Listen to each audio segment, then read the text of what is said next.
بسم اللہ الرحمن الرحیم۔ السلام علیکم ورحمۃ اللہ وبرکاتہ۔ ایک شام امیر المؤمنین حضرت عمر فاروق رضی اللہ تعالیٰ عنہ اپنی لاٹھی اٹھائے ہوئے نکلے تو آپ کے پیچھے حضرت سیدنا ابن مسعود رضی اللہ عنہ بھی چل پڑے۔ آپ مدینہ کی گلیوں میں گشت فرما رہے تھے کہ ایک گھر میں آپ کو روشنی دکھائی دی۔ آپ گھر کے قریب ہوئے حتیٰ کہ اندر تشریف لے گئے۔ آپ نے دیکھا کہ ایک بوڑھا ہے جس کے سر کے بال سفید ہو چکے تھے، وہ بیٹھا ہے اور اس کے سامنے شراب پڑی ہوئی ہے، اور ایک لونڈی ہے جو اس کے سامنے ناچ گانا کر رہی ہے۔ بوڑھا شراب کے نشے میں اس قدر مست تھا کہ اسے خبر تک نہ ہوئی کہ امیر المؤمنین اس کے قریب پہنچ چکے ہیں۔ حضرت عمر فاروق رضی اللہ تعالیٰ عنہ بوڑھے کے پاس گئے اور فرمایا، میں نے رات کے نظارے سے زیادہ برا نہیں دیکھا کہ ایک بوڑھا اپنی موت کا انتظار کر رہا تھا۔ اس شخص نے فوراً اپنا سر اٹھایا اور کہنے لگا، یا امیر المؤمنین، بلا شبہ جو آپ نے کہا ہے وہ زیادہ تکلیف دہ ہے، کیونکہ آپ نے ٹوہ لگائی ہے، حالانکہ آپ نے جاسوسی کو ممنوع قرار دیا ہے اور آپ بغیر اجازت کے اندر بھی داخل ہو گئے ہیں۔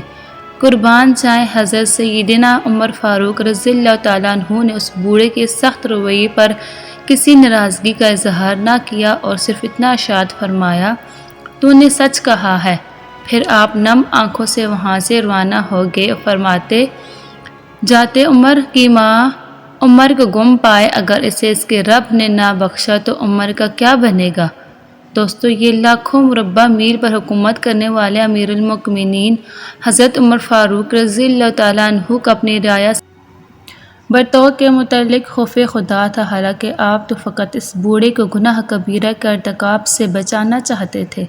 دوسری طرف اس بوڑھے پر اس واقعے کا اس قدر گہرا اثر ہوا کہ اپنے گھر والوں سے بھی منہ چھپاتا پھرتا تھا اور کہتا تھا، اب تو مجھے امیر المؤمنین نے دیکھ لیا ہے، وہ یقیناً میرا پیچھا کرتے رہیں گے۔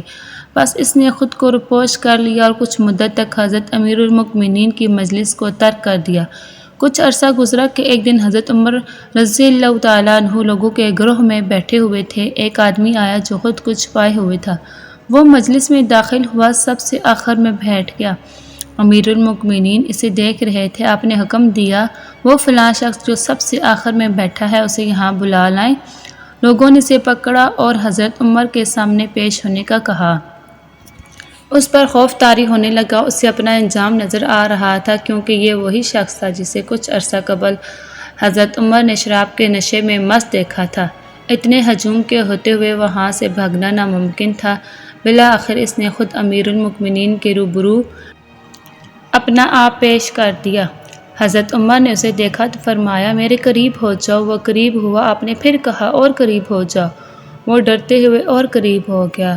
حضرت عمر نے فرمایا، اور قریب، حتیٰ کہ لوگوں نے دیکھا کہ امیر المؤمنین نے اسے اپنے پہلو میں بٹھا لیا ہے۔ پھر آپ نے اس کے کان میں سرگوشی کرتے ہوئے فرمایا، خبردار، اس ذات کی قسم جس نے محمد رسول اللہ صلی اللہ علیہ وسلم کو نبی بنا کر بھیجا، میں نے تجھے جس حالت میں دیکھا تھا میں نے لوگوں میں سے کسی کو بھی نہیں بتایا، حتیٰ کہ ابن مسعود رضی اللہ تعالیٰ عنہ کو بھی نہیں پتہ چلا کہ اس دن کیا معاملہ ہوا تھا۔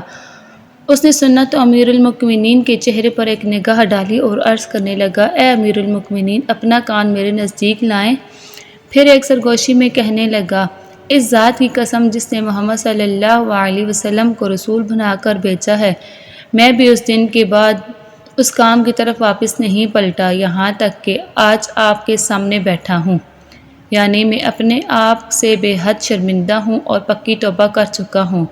یہ سننا تھا کہ امیر المؤمنین حضرت عمر فاروق رضی اللہ تعالیٰ عنہ نے بلند آواز سے اللہ اکبر کا نعرہ بلند کیا، جو مجلس میں موجود تمام لوگوں نے سنا، مگر آپ نے خوشی کا اظہار کیوں فرمایا؟ کسی کو کانو کان بھی خبر نہ ہوئی۔ وہ شخص اٹھا اور خاموشی سے چل دیا، اور پھر حضرت سیدنا حضرت عمر رضی اللہ تعالیٰ عنہ کی ہر مجلس میں شرکت کرنے لگا۔